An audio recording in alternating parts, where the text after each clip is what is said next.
What exactly is the Odds One Out? Well, I can tell you he's one of the most successful storytime cartoon characters on YouTube. And yet he still can't afford clothing.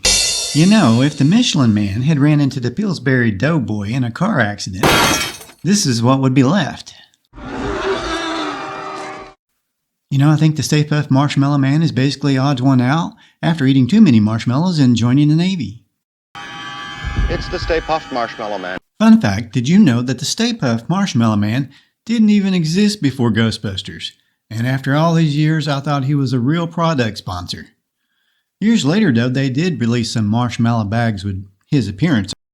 Speaking of ghosts, you know currently the Odds One Out has over 20 million subscribers, but can't afford a tanning bed apparently.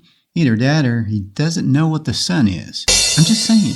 He's basically Casper the Friendly Ghost, but instead of hauntings, he's haunted by his own social anxiety. You see, Casper is ghostly white because he passed away, but the Odds One Out James has that extreme ghostly white color because he hasn't seen sunlight since he was a webcomic. I think it's safe to say that James is related to all those characters. If you think about it, James is the final stage of a white blob character lineage.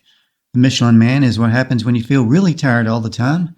The Pillsbury Doughboy is what happens when you're only half-baked.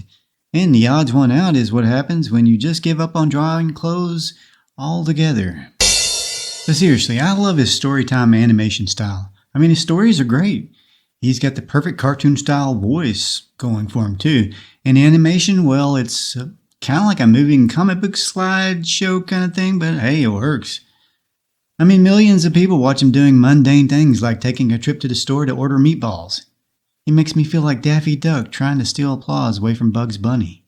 Look at the egomaniac out there making a fool of himself. Just try and top this one. First, some nitroglycerine.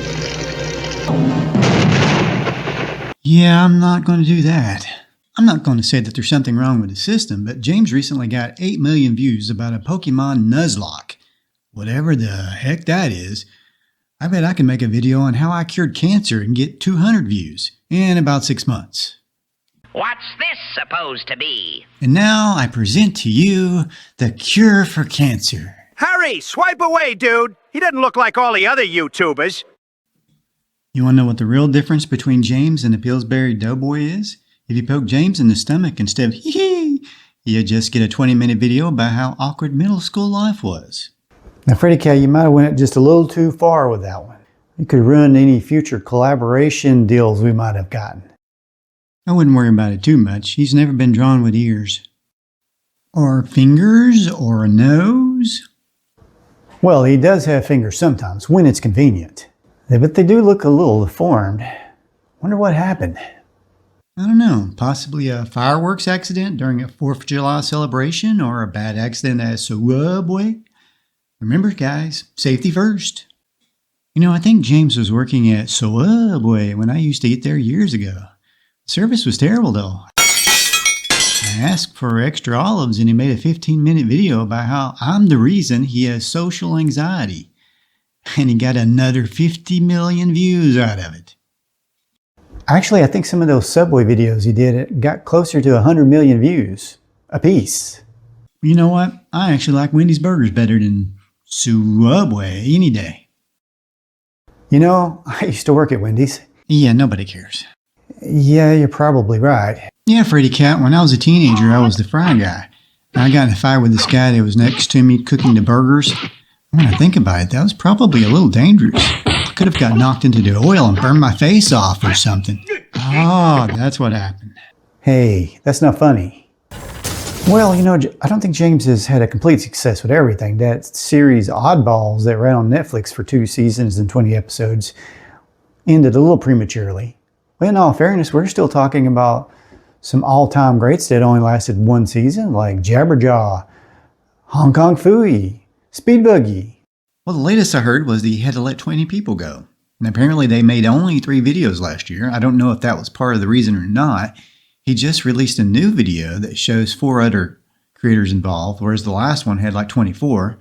So I think it's safe to say he's going with a minimalistic approach. YouTube views are down across the board, so he probably has to cut costs to make a profit these days. Of course, I have a very minimal crew. There's me, myself, and I. And Frady Cat if you count him. Of course, I can't forget my wife. She helps me out mostly with my classic TV channel. So with only 3 videos made last year, was the production really that slow, or were they afraid to release anything in fears it might not be seen as funny as older videos? I mean, I can understand that kind of pressure, but after watching his video on insane warrior cats, I have serious doubts. Yeah, 2.9 million views. Maybe if I dressed up like a human, I could get 2 million views. I'm a cat and I get no respect. Yeah, don't look at me. I'm not dressing up like a cat. Not even for 5 million views. Maybe for $5 million. But what do I need to do that for? I've got Frady Cat. Now James is a man of some contradiction. This same guy that dressed like a cat also bravely went into a boxing arena with absolutely no experience. He lost, but as a lifelong fan of Rocky Balboa, he gets my respect. I mean, it ain't about how hard you hit. It's about how hard you can get hit and keep moving forward, even if you get knocked out. I mean, Rocky lost the first time too, technically.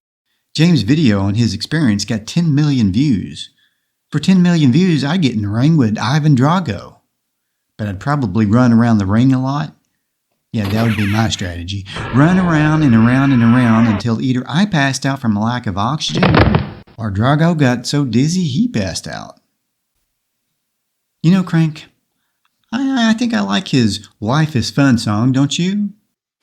I hate that song. It makes me want to smile. I hate smiling. Well, I do have to admit it makes me a little depressed at the same time, especially when I see he has 182 million views for that song. You know, last time I tried to sing a song, I got accused of using AI. Didn't you? Well, that's beside the point. I mean, what was I supposed to do? Hire a band with my non-existent cash? I suppose I could hire a band if they took comic books as payment. Why is the odd ones out so pale? Did the animator run out of ink? He looks like Casper had his nose stolen. You don't have a nose either. I lost mine in a pool ball game. Oh well, okay then. Well, thanks for watching, guys. I appreciate every subscription, comment, view, share, anything you can do to help the channel out. Really appreciate it. It helps out tremendously. Creating cartoons is kind of like a little dream I've had since maybe when I was 4 years old. When I used to get up at 6:30 in the morning on Saturday to watch Casper the Friendly Ghost. Come on, Casper! We gotta go out and scare people! And so, my friends, that's about all I know on James and the Odds1Out. I do wish him continued success, of course, and hope he can take a joke. And James, if you do happen to see this by some miracle, for the love of all that's holy, could you lend me a few hundred, maybe 1,000, few 100,000 views? I mean, you could spare it, brother. I mean, come on, man.